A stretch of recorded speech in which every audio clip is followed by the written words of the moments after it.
నేను నా దేశంలోని పిల్లలు బాలికలు మహిళలను పోషణలోపం నుంచి విముక్తం చేస్తూ ఆరోగ్యవంతులను చేస్తానని మాటిస్తున్నాను.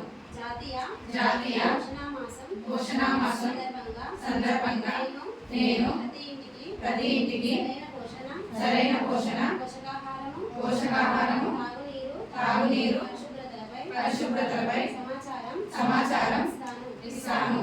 నేను పోషణ అభియాన్ దేశవ్యాప్త జన చైతన్యంగా మలుస్తాను.